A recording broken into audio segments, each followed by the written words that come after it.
NEET दे दिया, अपना score भी चेक कर लिया एंड अब आयुष कोर्सेज प्लान कर रहे हो जैसे कि BAMS, BHMS, BUMS, but counselling process समझ नहीं आ रहा, तो ये वीडियो आपके लिए काफ़ी इंपॉर्टेंट होने वाली है। So hi guys, welcome back to my channel Medway. मैं हूँ शिमोन और आज हम बात करने वाले हैं आयुष काउंसलिंग के बारे में। आज इस वीडियो में हम सारी चीज़ें कवर करेंगे कि ACCC काउंसलिंग क्या होती है, स्टेट काउंसलिंग क्या होती है, कौन सी काउंसलिंग में कौन सी सीट्स पार्टिसिपेट करती हैं, प्राइवेट कॉलेजेस कैसे मिलते हैं, डीम्ड यूनिवर्सिटीज़ कैसे मिलती हैं, गवर्नमेंट कॉलेजेस किस काउंसलिंग से मिलते हैं। आपकी आज सारी कंफ्यूजन इस वीडियो के अंदर दूर होने वाली है, तो वीडियो एंड तक ज़रूर देखिएगा। सो काउंसलिंग प्रोसेस समझने से पहले हम ये समझ लेते हैं कि आयुष है क्या। आयुष का आपका फुल फॉर्म हो जाता है आयुर्वेदा, योगा एंड न्यूट्रोपैथी, यूनानी, सिद्धा, होम्योपैथी। ये इंडिया के अंदर ट्रेडिशनल मेडिसिनल सिस्टम है जिनके कॉलेजेस इंडिया के अंदर अलग से हैं और उनका एडमिशन प्रोसेस अलग से होता है। यहाँ पे एक बात, एडमिशन्स लेने के लिए आपका नीट में क्वालिफाई करना मैंडेटरी है। अब समझ लेते हैं कि आयुष के अंदर कौन कौन से कोर्सेज आते हैं। आयुष के अंदर हमारे 5 कोर्सेज आते हैं, जिसमें से पहला है जो कि सबसे ज़्यादा पॉपुलर है इंडिया के अंदर, that is BAMS, bachelor of Ayurveda medicine and surgery. Second आपका आता है BHMS, bachelor of homeopathic medicine and surgery. तीसरा आपका आता है BUMS, bachelor of Unani medicine and surgery. Third आपका आता है BSMS, bachelor of Siddha medicine and surgery. And last आपका आता है BNYS, bachelor of naturopathy and yogic science. आपका बेसिकली ये सारे कोर्सेज का ड्यूरेशन 5.5 ईयर्स का रहता है, जिसमें 4.5 का आपका कोर्स रहता है एंड 1 ईयर की इंटर्नशिप कंपलसरी है। अब हम आते हैं काउंसलिंग पे। आयुष के अंदर मेजरली 2 टाइप्स की काउंसलिंग होती है। पहली ACCC यानी कि ऑल इंडिया काउंसलिंग, दूसरी आपकी होती है स्टेट काउंसलिंग। यहाँ पे ये समझना बहुत ज़रूरी है कि ये दोनों काउंसलिंग्स अलग होती हैं, दोनों के अंदर अलग अलग सीट्स पार्टिसिपेट करती हैं, क्योंकि बच्चों के अंदर ये मिसकंसेप्शन होता है कि हम ACCC में पार्टिसिपेट करेंगे और हमें कोई भी कॉलेज मिल जाएगा। ऐसा बिल्कुल भी नहीं है। That should be strategical. Now ACCC ये क्या होता है, तो फुल फॉर्म पहले समझते हैं कि Ayush admissions central counselling committee.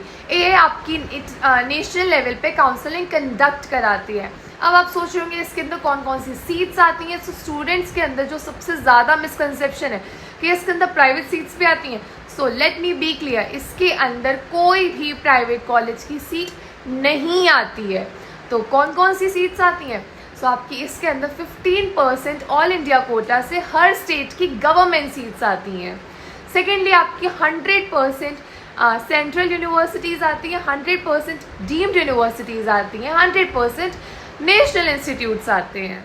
चलिए एग्जाम्पल से समझते हैं मैं 15% ऑल इंडिया सीट से क्या कहना चाह रही हूँ।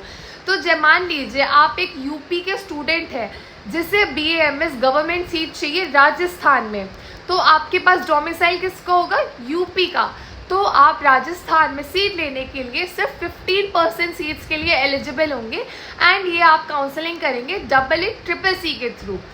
अगर आप राजस्थान के ही बच्चे हैं और आपको राजस्थान में ही सीट चाहिए, तो आप 85% सीट्स में compete करेंगे, क्योंकि आपके पास राजस्थान का डोमिसाइल है, आपको अपने ही स्टेट में सीट चाहिए। तो दोनों में डिफरेंस समझना बहुत ज़रूरी है। अब समझते हैं स्टेट काउंसलिंग क्या होती है। हर स्टेट अपनी अपनी अलग स्टेट काउंसलिंग कंडक्ट कराता है। हर स्टेट की अपनी खुद की वेबसाइट होती है और अपना प्रोसीजर होता है। इसमें ये समझने की बात है कि स्टेट काउंसलिंग में कौन कौन सी सीट्स आती हैं। स्टेट काउंसलिंग में आपकी 85% ऑफ स्टेट गवर्नमेंट सीट्स आती हैं। एग्जाम्पल से समझे तो जैसे अगर आप यूपी के स्टूडेंट हैं एंड आपको अपने यूपी के अंदर ही गवर्नमेंट BAMS या BHMS कोई कोर्स ऑप्ट करना है, तो आपको स्टेट काउंसिल में पार्टिसिपेट करना पड़ेगा। अगर आप यूपी के हैं तो आपके पास यूपी का डोमिसाइल होगा, तो आप 85% सीट्स के लिए एलिजिबल होंगे। मतलब आप compete कर सकते हैं 85 सीट्स के लिए अगर किसी कॉलेज में 100 सीट्स हैं तो। सेकेंडली आपकी 100% प्राइवेट सीट्स आती हैं स्टेट काउंसलिंग के अंदर। एग्जाम्पल से समझिए, अगर आप यूपी स्टूडेंट हैं, आपको यूपी में ही प्राइवेट कॉलेज चाहिए, आपको ईजिली मिल जाएगा। सेकेंडली अगर आप राजस्थान के बच्चे हैं, आपको यूपी के अंदर प्राइवेट कॉलेज चाहिए, तो आप यूपी स्टेट काउंसलिंग में पार्टिसिपेट करेंगे प्राइवेट कॉलेजेस के लिए। मतलब अगर सिंपल वर्ड्स में समझा जाए तो आपको जिस स्टेट का प्राइवेट कॉलेज आप टारगेट कर रहे हो, आपको उस स्टेट की स्टेट काउंसलिंग में पार्टिसिपेट करना पड़ेगा। अब आते हैं डीम्ड यूनिवर्सिटी काउंसलिंग में। मान लीजिए कोई डीम्ड यूनिवर्सिटी आपकी या तो उत्तर प्रदेश में है, कर्नाटका में है, राजस्थान में, किसी भी स्टेट में है। अगर आपको डीम्ड यूनिवर्सिटी में एडमिशन चाहिए तो आपको AA-CCC काउंसलिंग में पार्टिसिपेट करना पड़ेगा। कोई भी डीम्ड यूनिवर्सिटी आपकी स्टेट काउंसलिंग में नहीं आती है।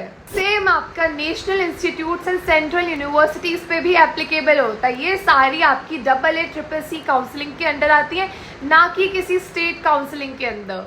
सिंपल वर्ड्स में अगर मैं आपको ब्रेक डाउन दूँ तो आप यूपी के हैं, राजस्थान में सीट चाहते हैं स्टेट कोटा के थ्रू, तो आप एलिजिबल नहीं होंगे। बट वहीं आप ऑल इंडिया कोटा के थ्रू अगर यूपी के हैं, राजस्थान में सीट चाहते हैं तो आप एलिजिबल हो जाएंगे। वहीं अगर आप प्राइवेट कॉलेज टारगेट कर रहे हैं, आप यूपी के हैं एंड राजस्थान में प्राइवेट कॉलेज चाहते हैं, तो आपको प्राइवेट कॉलेज के लिए राजस्थान काउंसलिंग, स्टेट काउंसलिंग में पार्टिसिपेट करना पड़ेगा। सो ये थी आपकी पूरी आयुष काउंसलिंग की गाइड। अब अगर आपको स्टिल कोई डाउट है, आपको एडमिशन प्रोसेस समझ नहीं आ रहा है, आपको समझ नहीं आ रहा है कि कैसे आप काउंसलिंग में पार्टिसिपेट कर सकते हो, तो इन सभी डाउट्स के लिए आप मुझे डायरेक्टली कनेक्ट कर सकते हो। मेरे डिस्क्रिप्शन में दिए गए मेरा फॉर्म फिल करके या फिर व्हाट्सएप पे मुझे डायरेक्टली मैसेज करके मैं आपको टोटली गाइड करूँगी। एंड अगर वीडियो हेल्पफुल लगा हो तो वीडियो को ज़रूर लाइक करिएगा, अपने दोस्तों के साथ शेयर करिएगा क्योंकि उनके लिए काफ़ी हेल्पफुल हो सकता है। एंड चैनल को सब्सक्राइब करके रखिए क्योंकि इस चैनल पे ऐसे ही college reviews and counselling details and guidance आने वाली है। मिलते हैं नेक्स्ट वीडियो में।